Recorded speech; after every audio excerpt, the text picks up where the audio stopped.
ಭಾರತೀಯ ಜನತಾ ಪಾರ್ಟಿ ಅಭ್ಯರ್ಥಿಯಾಗಿ ಇವತ್ತು ನಾಮನಿರ್ದೇಶನ ಮಾಡಿದ್ದಾರೆ. 12-13 ಸಾವಿರಕ್ಕಿಂತ ಹೆಚ್ಚು ಕಾರ್ಯಕರ್ತರು ಇವತ್ತು ನನ್ನ ಜೊತೆಯಲ್ಲಿ ಭಾಗಿಯಾಗಿ ಅವರಿಗೆ ಆಶೀರ್ವಾದ ಮಾಡಿದ್ದಾರೆ.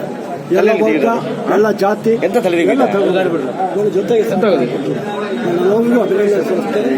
ವಿಶೇಷವಾಗಿ ನನ್ನ ಮಾಧ್ಯಮದ ಗೆಳೆಯರು ಕೂಡ ನನಗೆ ವಿಶ್ವಾಸದಿಂದ ಬೆಂಬಲಿಸ್ತಾರೆ ಅಂತ ಅಂದ್ಕೊಂಡಿದ್ದೀನಿ. ಕಾರಣ ಇದು ನೀತಿ ಆಧಾರದ ಮೇಲೆ ನಡ್ತಕ್ಕಂಥ ಚುನಾವಣೆ, ಯಾವುದೇ ಜಾತಿ ಆಧಾರದ ಮೇಲೆ ನಡ್ತಕ್ಕಂಥ ಚುನಾವಣೆ. ಕಳೆದ 3 ವರ್ಷಗಳ ಹಿಂದೆ ನಾನು ರಾಜೀನಾಮೆ ಕೊಟ್ಟು ಬಂದಂಥ ಕಾಲದಲ್ಲಿ ಈ ಕ್ಷೇತ್ರ ಜನ ಅಂದರೆ 31 ಸಾವಿರಕ್ಕಿಂತ ಹೆಚ್ಚು ಅಧಿಕ ಬೆಂಬಲದಿಂದ ಆಶೀರ್ವಾದ ಮಾಡಿತು. ಈ ಸಲ 50 ಸಾವಿರಕ್ಕಿಂತ ಹೆಚ್ಚು ಬಹುಮತದಿಂದ ಈ ಕ್ಷೇತ್ರ ಗೆಲುವನ್ನು ಸಾಧಿಸ್ತೀವಿ ಅಂತ ಸರ್. ಈಗ ಪ್ರಚಾರ ಟ್ರೆಂಡ್ ಹೆಂಗಿರುತ್ತೆ ಸರ್? ಯಾರ್ಯಾರು ಸ್ಟಾರ್ ಪ್ರಚಾರಕರು ಬರ್ತಾರೆ ಸರ್? ಅದು ರಾಜ್ಯ ವಿಚಾರಿಸುತ್ತೆ. ರಾಜ್ಯ ಕೋರ್ಕ್ ನಮ್ಮ ಪ್ರಚಾರ ಸಮಿತಿ ನಿರ್ಧರಿಸುತ್ತೆ. ಆ ಕಾರಣಕ್ಕಾಗಿ ಎಲ್ಲದಕ್ಕಿಂತ ಹೆಚ್ಚು ನನ್ನ ಕ್ಷೇತ್ರಕ್ಕೆ ಯಾವ ದೊಡ್ಡ ಪ್ರಚಾರಕ್ಕೆ ಬರ್ತಾ ಇರೋ ಒಂದು ಇಸ್ಕತ್ತೆ. ಆದರೆ ಸ್ಟಾರ್ ಪ್ರಚಾರಕ್ಕೆ ನನ್ನ ಕ್ಷೇತ್ರದಲ್ಲಿ ತುಂಬ ಜನ ಇತ್ತು. ಆ ತುಂಬ ಜನ ಇದ್ದಂಥ ಸ್ಟಾರ್ ಪ್ರಚಾರಕ್ಕೆ ನನಗೆ ಗೆಲುವಿಗೆ ಆಗಿದೆ. ಫೆಬ್ರವರಿಗೆ ಸುಲಭದ ಜಯನ ಹೇಗೆ? ನನಗೆ ಕಳಸಲ್ಲೂ ಸುಲಭ ಜಯನ ಆಗಿತ್ತು, ಕಟ್ಟಿ ಗೆಲುವೇನು ಆಗಿತ್ತು. 31 ಸಾವಿರದಲ್ಲಿ ಗೆಲ್ಲುವಾಗ ಒಂದು ರಾಜೀನಾಮೆ ಕೊಟ್ಟು 31 ಸಾವಿರ ಗೆದ್ದಿದ್ದು. 5 ವರ್ಷದಲ್ಲಿ 3ನೇ ಬಾರಿ ಚುನಾವಣೆ ಎದುರಿಸ್ತಾ ಇದ್ದೀನಿ.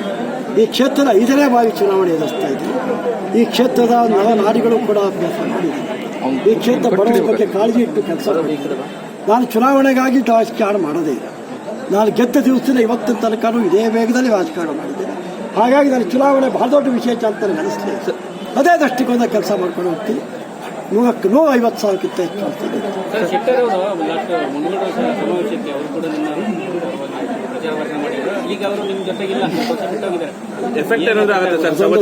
ಅದೊಂದು ದುರದೃಷ್ಟ ಅಷ್ಟೇ. ಸರ್, ಈಗ ರಾಮದಾಸ್ ಅವರು ಹೋಗ್ಲಿಕ್ಕೆ ರೆಡಿ ಆಗಿದ್ರು, ರಾಜೀನಾಮೆ ಕೊಡ್ಲಿಕ್ಕೆ ನನಗಿನ್ನೂ ಮಾಹಿತಿ. ಸರ್ ನಿಮ್ಮ ಜೊತೆ ಬಿಜೆಪಿ ಇದ್ದಾರೆ, ಇವತ್ತು ಕಾಂಗ್ರೆಸ್ ಎದುರಾಳಿದ್ದಾರೆ. ಇವತ್ತು ನಿಮ್ಮ ಜೊತೆ ಬಿಜೆಪಿ ಇದ್ದಾರೆ, ಇವತ್ತು ಕಾಂಗ್ರೆಸ್ನ ಅಭ್ಯರ್ಥಿಯಾಗಿದ್ದಾರೆ. ಬಿಜೆಪಿ ಮತಗಳು ಕಾಂಗ್ರೆಸ್ ಕಡೆ 3 ಸಲ ಏನು ರಿಸಲ್ಟ್ ನಾವು ನನ್ನ ಜೊತೆಗಿದ್ದು ಆಗಿದೆ. ಅದೇ ರಿಸಲ್ಟ್ ಪಕ್ಷ ಬದಲಾವಣೆ ಅಲ್ಲ, ಏನು ರಿಸಲ್ಟ್ ಆಗಿತ್ತು ಅದೇ ರಿಸಲ್ಟ್ ಈ ಸಲ